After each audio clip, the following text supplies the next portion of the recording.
Salamat sa aming sponsor sa pag-curate. I-score natin ang sining, i-score natin ang pagpipintang ito. Ang komposisyon na ito ay nakakuha ng 9. Para sa kwento, binigyan ko ng 6 dahil may kwento, ngunit hindi ko malinaw matukoy. At ang dahilan, may kwento, ay dahil may pagkakaiba sa pagitan tatsulok at kurbadong talukap mata. Ang pagkakaibang ito ay nagdudulot sa akin na magtanong kung bakit, ngunit hindi ko alam ang sagot at sa makatuwid, hindi ko nakikita ang kwento. Ibig sabihin nito ay nakikita ko ang mga elemento, pero di malinaw ang relasyon. May mahusay na control si Pablo sa kanyang medium.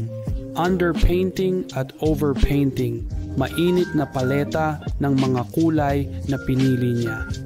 Ang mga kulay ay malinis. Ang aking mata ay naghahangad ng pahinga. Ngayon, gawin lila sa ilalim pulang underpainting, nagiging masyadong mainit. Ito dahilan kung bakit siya nakakuha 7. Matalino plano.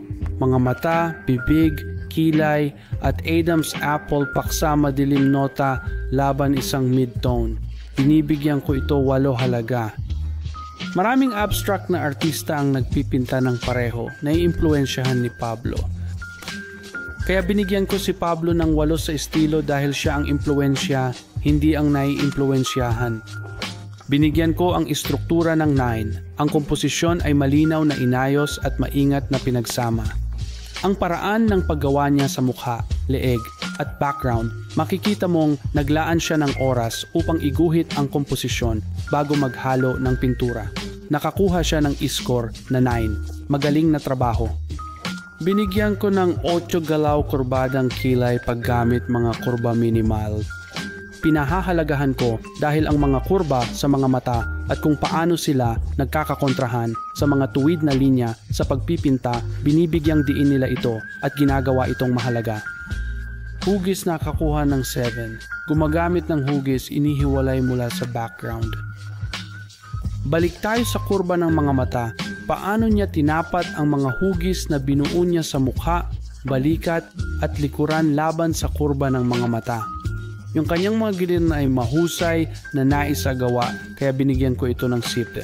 Iniisip niya ang positibo at negatibong mga hugis at ang kanilang relasyon.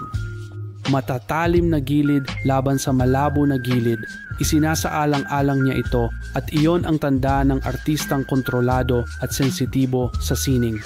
Binigyan ko siya ng 6 para sa kaluluwa. Nararamdaman ko na gusto niyang sabihin na higit pa, ngunit hindi ko nararanasan ang tagumpay. Bibigyan siya ng 8 para sa pattern. Nakikita hinahati niya background sa 3, bahagi ng mukha hinahati sa 3, pati kalahati. At malinaw na ginawa niya sadya.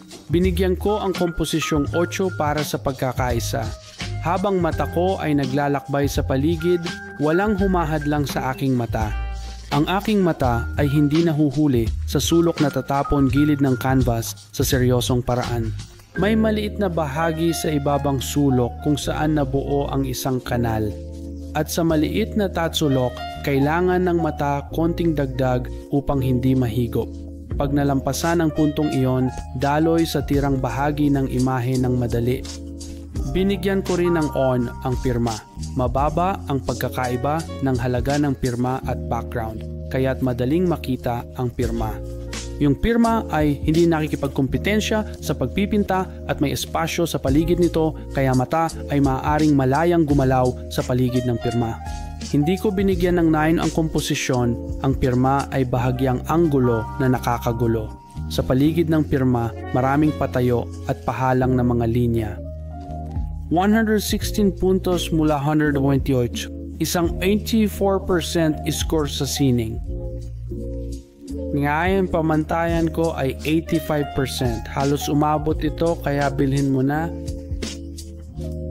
Kung gusto mo ang ganitong estilo, magiging magandang pagpipinta ito. Ilang oras na pagtitig dito, lumalabas akong tagahanga dahil siya ay isang matalinong artista. Naglalaan siya upang idisenyo relasyon sa kanyang pagpipinta. Magandang trabaho.